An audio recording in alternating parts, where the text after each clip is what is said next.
How do China's young professionals think?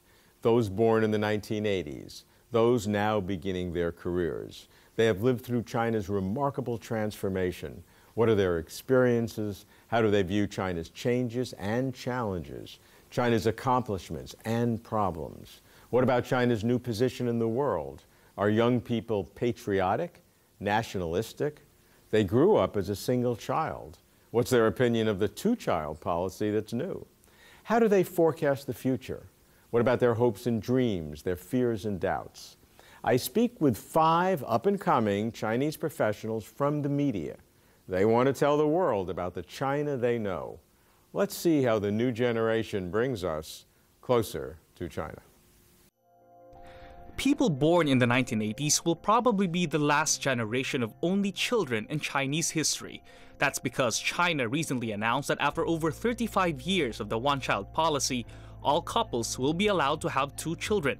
In 1979, concerned that the country's increasing population would spiral out of control, the Chinese government instituted the one-child policy.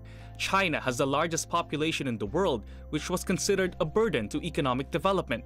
By strictly implementing the one-child policy, China stabilized its population, which now stands at a little over 1.3 billion people, and succeeded in its development.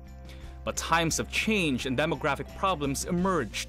Now China faces a growing gender imbalance. For every 100 girls born in China, there are 115 boys. Due to China's traditional bias towards male offspring, some parents undergo gender-specific abortions. In addition, China's population is aging while the labor force is shrinking. This means there won't be enough young people to care for the elderly. Starting 2016, the Chinese government will relax its one-child policy, allowing couples to have a second child. The new policy is expected to help stabilize China's population at about 1.5 billion, a level that can facilitate coordinated economic and social development. Now China's generation of only children faces a choice. Are they going to have a second child? Kuei-yu, are you only child? Yes, I am only child in my family. I'm from Gansu province in the west part of China. And growing up, I always wanted a brother or sister, but I never had. Because I always envied my neighbor, my schoolmates. They have brothers, they have sisters, they have their playmates, but I always feel a little bit lonely there. So I always grew up envy them. But now I think we get a chance to have second child. With the new policy. Yeah. Kuei-yu, yeah, I'm an only child. And almost all my family members, they're all one child. So unlike Yi, I've never felt lonely because I don't know what that means. You know what? Because I've never had brothers, and I know my parents, they have brothers and sisters. And we learned this word, English word, brothers and sisters, from a textbook. We were like 13 years old, but I thought I had brothers and sisters, but it turned out it was cousins. So it's okay. Being a single child, one child, is cool. You can now have 2. And so, what has been the reaction among, you guys are young and in the childbearing ages, and so this affects you. What, how does everybody reacting to that? I'm not married, and I have no children, of course. Definitely alert single ladies here. Okay, so I think I welcome the policy very much because from the family angle, I think it's good. From my personal experience, I always wanted brother or sister. So I think having a second child in the family, as we said before, they can compete and they can care for each other. I think that's a good thing. And also from a larger picture, I think, because I read a few data a few days ago, I come across some data. They said China's, the demographic dividend of China is coming to an end. And in a few years' time, the labor force will not be sufficient as it were. So I think having more children, given the policy is a policy, I think people will have more children so that in the future the labor force will be enough so that we can keep the momentum for development. This is an important national point, and other countries have faced it. Russia has faced it, Japan has faced it with declining populations, etc. But there's a fundamental question here that says, what is the human right of a family versus the collective state right? I have a boy. who's 1 year and 7 months old. And exactly, we're thinking about having a second baby. Not because of, for the state's sake, but for the family. Like Yi said, I want my child, my boy, to have a brother or sister in the future, to have a company when they grow up. That's just a very small, expectation, a dream, because I didn't have one. So I want him to enjoy this period of life. And, it's easier to say, it's always good to have a second option or another choice that you could have 2 children, not just the one. Is this a significant change, the role of women in the world, which will affect the birth rate, even if you're allowed to have 2 children? Yi? I think having more working women nowadays is not mutually exclusive to, having second child or having more children there. Because I think nowadays, so many, as you mentioned, many young couples, they live with very advanced thinking of living. For example, like think couples, double income, no kids. So it's of course it's their choice. So I think having more working women is not mutually exclusive to it. Actually, China, I think the policy there, from what I know, that the policy or the regulations guarantee that working women have enough time to care for their children. For example, the maternity leave or the breastfeeding leave like that. I don't think this is mutually exclusive to having more children. No, certainly not mutually exclusive, but will the fact that there are so many working women lower the likely number of couples that are having second child? So perhaps the demographic impact may not be as much as some people think, because they're not factoring in the changing sociology of Chinese society. It's a hard Also the thing. expense. What about the expense? The expense is great. It's incredibly high now. There are netizens, they did some calculation about having a second baby, or raise first one, from different peers of the city, from the Beijing, Shanghai, probably would cost you 2 million yuan, renminbi, to raise a baby till he's graduated from university, 21 years old. From, I don't know, it's a third or fourth tier of the city, so it probably cost you like 600,000 renminbi. How many years the parents to make those money? I mean, the net worth, okay? It's not like you have to cost every day, right? Buy things. Can you afford it? It's very realistic. No doubt the 2-child policy is what the Chinese people are talking about. Actually, since China's reform and opening up, the Chinese people have witnessed dramatic changes in their daily lives. What about the personal experiences of young professionals? That's next.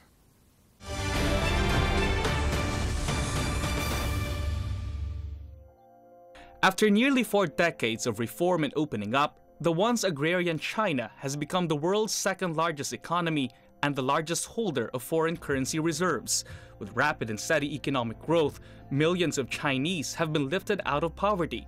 Half of the population now lives in cities. Farmers no longer pay agricultural taxes, and Social Security covers almost 1 billion people. Despite these changes, China still confronts seemingly intractable problems, especially income inequality and a massive urban-rural gap in living standards. The country also faces challenges in improving healthcare, education and housing, and reducing pollution. With more diverse and conflicting interests in society, China's leadership committed in 2013 to further deepen reform in all sectors. Having lived through the drastic changes brought by reform and opening up, the young generation shares their observations and experiences. Let's talk about the dramatic changes in China during the period of reform and development. Normally when I talk to people, they're people who are older, in their 60s, and who can reflect back on the days, even during the Cultural Revolution. But your generation is different. You've sort of emerged in this last final spurt of this huge growth and development. What are your first early memories? What kind of life did you have at the time? Well, I was born in 1983, and actually the starting point of my memory, I think it was in 1986. My grandfather, holding my hand, took me to my family's new apartment. Oh. Yeah, that's the starting point of my whole memory. And it's a new apartment. It's a new apartment, yeah. And for me, I was 3 years old, and it's so huge for me, and everything's so bright, so clean, and I think it's, back then I thought it was so modernized, because when I was older, my parents took me to little room they rented on suburb of the city. It was really underdeveloped. So comparing to that, it's a huge development. It's very vivid, the first impression of my family's first apartment. My parents and my grandparents would sometimes mention those memories. For example, my mom was born in a Midwest village in China, and she grew up really poorly. So she always talked about when she was a child, if she has this little part of pig oil, the oil extracted from boiled pig fat, and with a big bowl of whether it's rice or other grain, she would be so happy. Yeah. And they could rarely eat meat, maybe only during Spring Festival. And she said she's never drank any other beverage other than water, no milk. How about the social structure of society? The transformation from what was a planned economy, the so-called iron rice bowl, which meant when you have your job, that's it, you know what your life is, you have no stress, you just know what you're going to be doing. Yeah. And now you're in a market economy, a lot of uncertainty, society is different. Have you seen that change over your lifetime? Oh yes, actually my aunt's husband was laid down during that period. He lost his job, but he went into business and he worked as a driver, and he earned quite a lot of money during that time. Although lost their iron bowl, but they have more opportunities, new opportunities, because of the opening up and more market economy. Seeing these material changes and changes of information, have they had any impact on how you deal with society or how you observe society?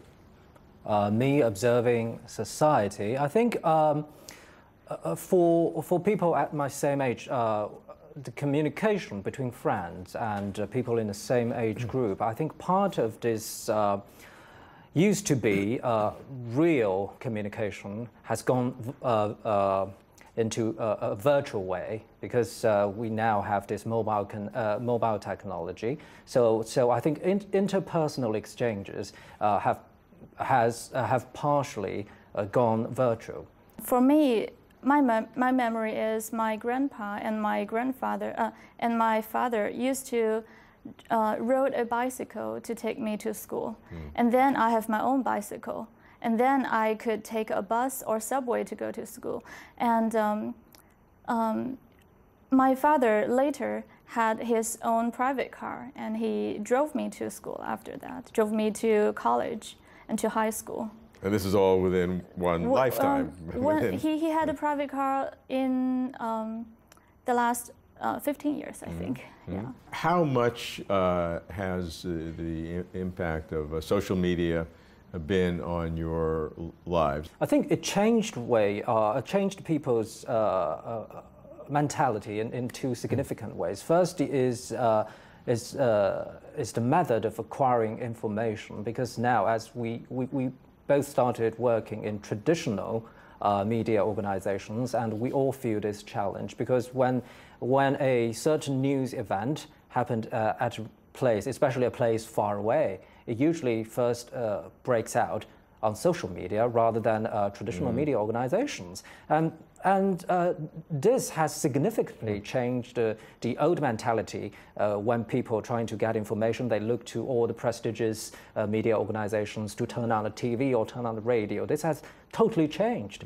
So as a media worker, I think we all feel very, very much challenged. This is the first. And second is how people express their ideas or their thinking, because there used to be, I think due to the technological obstacles, it's not very easy for people in China back in the 1990s even to express their ideas to the outside, to people outside their daily circle. You can talk to your family, you can talk to your friends, but that's basically the daily boundary there. But now people can use like Weibo or very much Weibo and other kind of social platforms, they can say whatever they want. And, maybe a follower of yours could be in another country. What would you like China to be at the culmination of your careers, or when you reach the point of maximum responsibility, maybe in 30 years from now, or whenever, by mid-century, really, when China is achieving the second part of the Chinese dream in terms of a fully modernized country? What would you like China to be like at that time, compared to today? Yeah, well, China has always been a culture that emphasizes on unity. But I think we should also learn from the Western experience, which is to taking more criticism and think constructively based on that. So I would like to see that China being able to receive more criticism and being able to correct itself to draw more better experience. Also, I would like to see that China sharing its old wisdom, traditional wisdom, going back thousands of years to the world. And there's not enough of that nowadays. Well, personally, I think China is on the right path to future development and prosperity. I think for me, what I would wish is that the future development of China would offer more opportunities for average people really benefit from China's prosperity in the future. I think that's also the point of China's reform and opening up. China's reform and opening up has not only transformed China domestically, but also internationally. China has become the second largest economy. The entire world respects China's achievements. The Chinese people, especially young people, are rightfully proud of their country. They are patriotic. But when does patriotism mutate into nationalism? We discuss China's international image. That's next.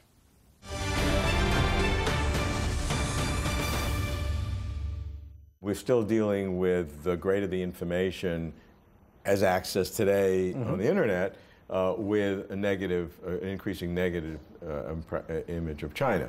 So what can China do to counteract that? I think catch up is the key word here. You should better connected to the world with the correct information on China and a valuable and responsible opinion from from the Chinese people and people who are really interested in China and trying to have a constructive discussion on specific issues of China, just like what you've been doing, Robert.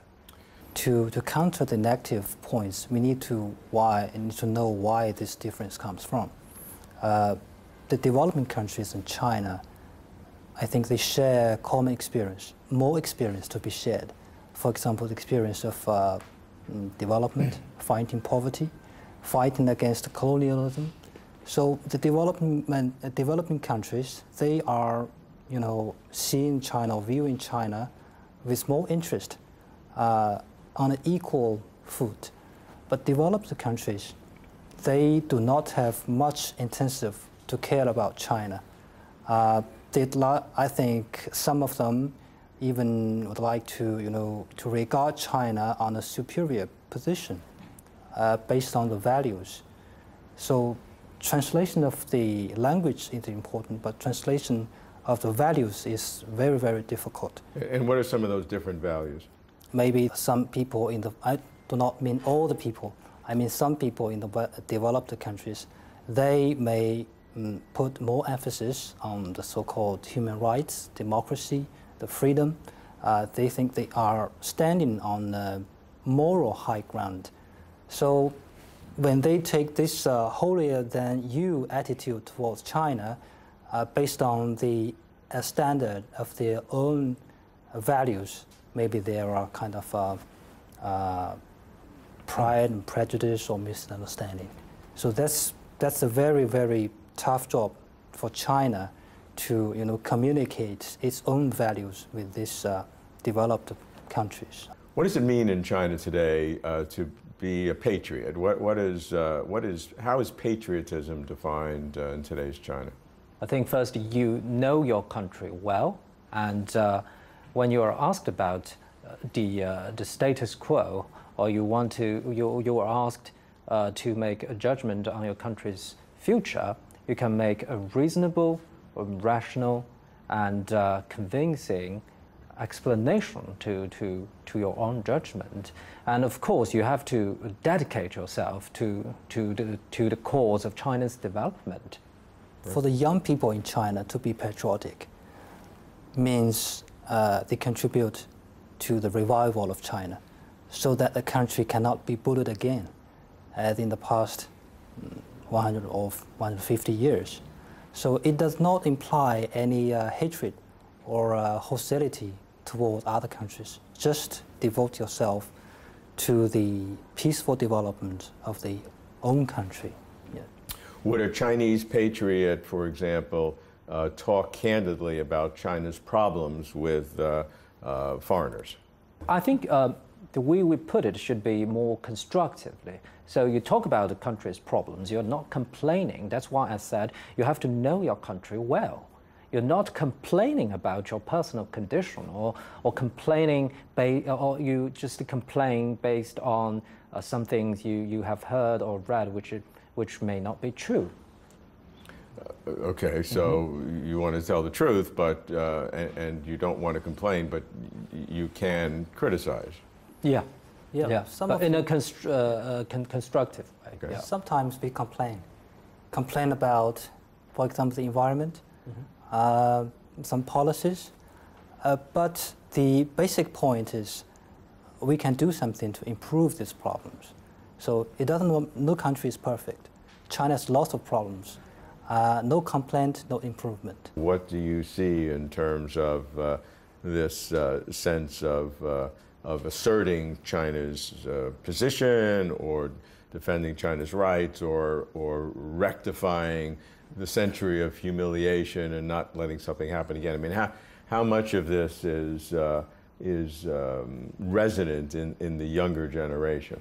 Well, I think the history is very deep in the mindset of the young generation. But it does not mean that the young generation, while they are being patriotic or nationalism, they are having hatred towards other countries who humiliated China in the past century. So the thing is, I give you one example. I went to interview in northeast China during the May of this year. You know, the northeast China's history, in 1945, when the Japanese invaders were defeated during the Second World War, they left behind more than 1 million Japanese immigrants to the northeast China. And those people must be returned back to their hometown, to their home country. So the China had to help them, you know, to get on board and go to Japan. But these Japanese immigrants suffered very poor conditions. They didn't have money. They lost almost everything. But local people, Chinese people there, provided food, hot water, and money, and any help they could give to help those Japanese immigrants. There were lots of thousands of children, Japanese children, who were left behind. Some of them have become orphans because their parents were soldiers, maybe, who died in the war. They were raised and adopted, raised by the Chinese families. But these families, their brothers and sisters or their children were killed in the war. So for the young people nowadays, we cannot fully understand how these Chinese families felt at that time while giving help to the Japanese people. But I talked with many young people in the northeastern provinces, and most of them, I think 90% of them, replied that I would, make the same choice as our forefathers, without any hatred. Just you can be patriotic, you love your own country, but do not hate the other countries. I think this is a major majority or mainstream opinion among the Chinese people. And also we have lots of discussion about China's relations with other countries which used to invaded China. There's lots of hot discussion about how China needs to react to some issues. The Chinese government and the Chinese authorities, they just played a role as a kind of giving them a channel to express their emotions, and these emotions do not, cause or result in any riots or any how to say, the irrational activities. Some of them were controlled, some of them were discussed, and the young people said, okay, we cannot do this. They control themselves without the interference from the government. Let's say I have a very simplistic, naive view of China, and it's a negative one.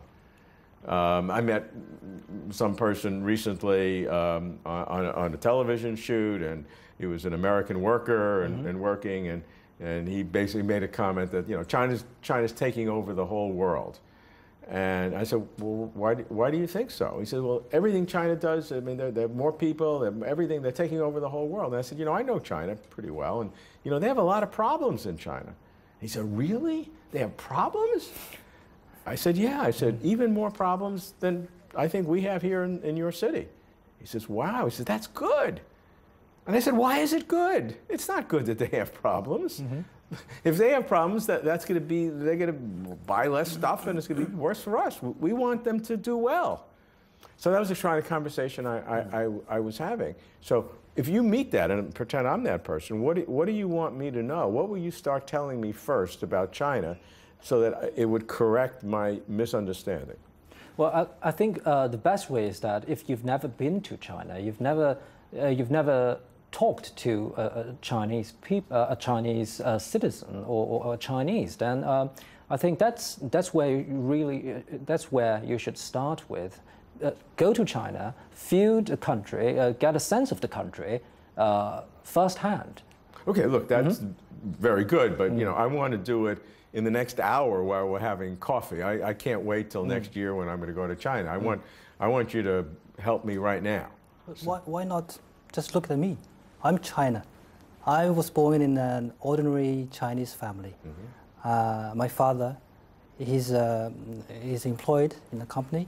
My mother is a housewife. My wife is also a kind of a journalist. So we are a very ordinary Chinese family. So this is a story about a Chinese people that represents the experience of tens of thousands or millions of Chinese people. So I have a growing pain. I have some problems in my daily life. I have some achievements through my own efforts. So all these problems are related to China's, the entire country. To those who are not familiar with China, the most remarkable thing about these young Chinese media professionals may be how similar they are to their peers in other countries. To those who are familiar with China, this is no surprise. They want to succeed in their careers, they want a good life for their families. They recognize China's problems, but believe they will be solved or ameliorated. They see continuous, if uneven, progress and are optimistic about the future. They are patriotic, proud that China has developed so rapidly and is now respected so widely.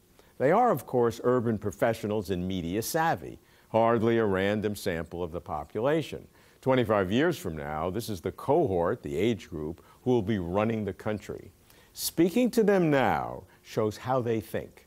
That's good to know, to keep closer to China.